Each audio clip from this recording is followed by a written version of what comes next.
Let's talk edges. Well, hello there. How y'all doing? It's your girl Mary, and I'm so glad you decided to spend a little time with me today. Go on and get comfortable. Maybe grab you a cup of tea or some water with a little lemon in it. Today we're going to have a real heart-to-heart conversation about something that touches so many of us, our precious edges. You know, that delicate, beautiful hairline that frames our face like a work of art. Sometimes, though, that frame can start to look a little thin. And that's okay, honey, because it happens to the best of us. When we see that thinning around our hairline, folks often call it bald edges. The more official term you might hear is traction alopecia. Think about tight ponytails, beautiful but heavy braids. Our follicles get tired, honey. They get stressed out and decide to take a break. Sometimes the simplest things can bring about the most beautiful changes. We're going to talk about how we can show our edges some serious TLC, using things you might already have in your pantry. Because caring for yourself should be easy and feel good, like a warm hug. So if you've been looking in the mirror and feeling a little down about your hairline, I want you to take a deep breath with me. You are here, and you are taking the first step, which is a beautiful thing. We're not about stressing. We're about blessing our hair with a little bit of patience and a whole lot of kindness. You, me, a little bit of kitchen magic. It's going to be a very good day for our hair. Before we jump in, I want you to promise me something. Promise that you'll be gentle with yourself through this. Your worth isn't measured by the thickness of your edges, honey. You are fearfully and wonderfully made, just as you are, right now in this moment. These tips and tricks we're about to get into, they're just tools for a little extra self-care, a way to pour back into yourself. So, let's get into it. But let's do it with a spirit of love and acceptance for the beautiful person looking back at you in the mirror. All right, now let's talk about the good stuff, the ingredients. First up, castor oil. Jamaican black castor oil. Lots of folks swear by it. It's thick, it's rich. Look at that texture. Rich in ricinoleic acid, which can help boost circulation. When you get that blood flowing to the scalp, you're delivering all the good stuff right to your hair follicle's front door. Next, aloe vera. If you can get it fresh from the leaf, that's the best, honey. Just slice that leaf open and look at all that goodness inside. Aloe vera is like a cool drink of water for a thirsty scalp. It's incredibly moisturizing and it can help soothe any irritation. Don't you turn your nose up at this next one now. I'm talking about onion juice. Yes, you heard me right. Onion. It might not smell the prettiest, but honey, the things it can do. Onions are packed with sulfur, and sulfur is one of the main building blocks of hair. Last but certainly not least, we have to talk about good old coconut oil. This one is a staple for a reason.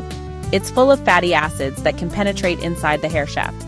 Think of it as a protective shield. It helps to seal in all that good moisture you're adding and keeps your hair strands strong from the inside out. For the castor oil, a little bit goes a long way. Take a tiny bit on your fingertip. The tip of your pinky is a good measure. Then gently, and I mean gently, massage it directly onto your thinning edges. Use a slow circular motion for about 2 to 3 minutes.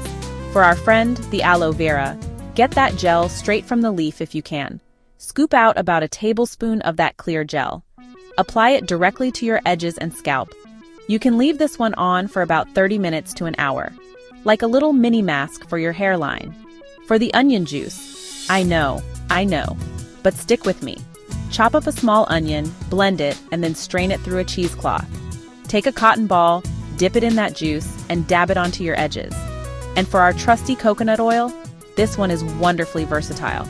You can use it just like the castor oil for a nightly gentle massage to stimulate the scalp.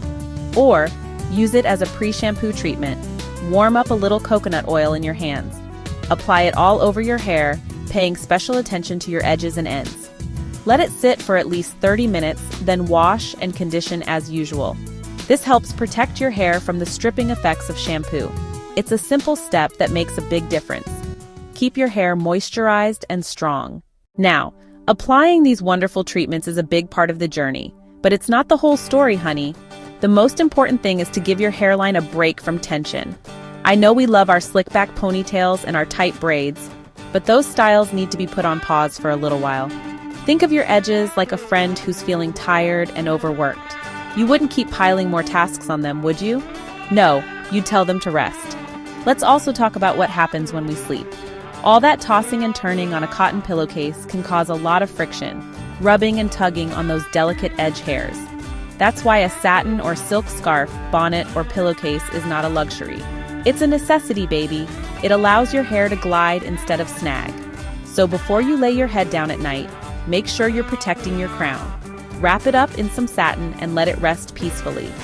This one little change can make a world of difference. Cleanliness is next to godliness, and that goes for our scalp too. A clean scalp is a healthy scalp. Make sure you're regularly washing your hair and scalp to get rid of any product buildup, sweat, and dirt that can clog your follicles. When you clog the follicles, you're blocking the path for new hair to come through. Use a gentle, sulfate-free shampoo.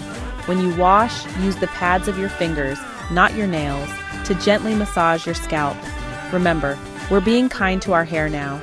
No rough scrubbing allowed in this house. And finally, be mindful of the tools you use. Those hard bristle brushes can be way too aggressive for our delicate edges. If you need to smooth your hairline, try using a soft bore bristle brush or even just your fingertips with a little bit of your chosen oil. When you're detangling your hair, always start from the ends and work your way up to the roots. Never, ever rip through a knot. Your hair is like a fine fabric, honey. You have to handle it with care to keep it from fraying and breaking. Every small act of care is building toward healthier, stronger hair. My dear, I need you to hear this loud and clear. This journey of regrowing your edges is a lesson in patience. It's not going to happen overnight. It didn't thin overnight, and it won't grow back overnight. It takes time, consistency, a whole lot of love. There will be days when you look in the mirror and think nothing is changing, but I want you to keep going. Keep massaging your scalp, keep protecting your hair at night, and keep speaking kindly to yourself. Every small act of care is a seed you're planting. You have to trust that in time you will see the harvest. While you're waiting for those baby hairs to sprout and flourish, please don't forget to love the you that you see right now. Your beauty is not defined by the fullness of your hairline. Your beauty is in your spirit, in your smile, in the kindness you show to others, and in the love you're learning to show yourself. Stand in that mirror and find things to admire. Compliment your beautiful eyes, your radiant skin, or the way your smile lights up the room. You are a whole entire masterpiece, with or without a full set of edges. Don't you ever forget that. This process is about more than just hair. It's about empowerment. It's about you taking your health and well-being into your own hands. Every time you mix up one of these treatments, you're not just mixing oils. You're mixing intention, care, self-love. You're becoming your own healer. And that is a beautiful, powerful thing, honey. So go on, my love. Try these things. Be consistent. Be patient. And most of all, be kind to the amazing person you are. Your hair will grow in its own time, but your self-love can start growing right this very second. And that's the most important growth of all. Thank you for spending this time with me. Go on about your day and make it a very good one because you, my dear, are very good. Until next time, be well.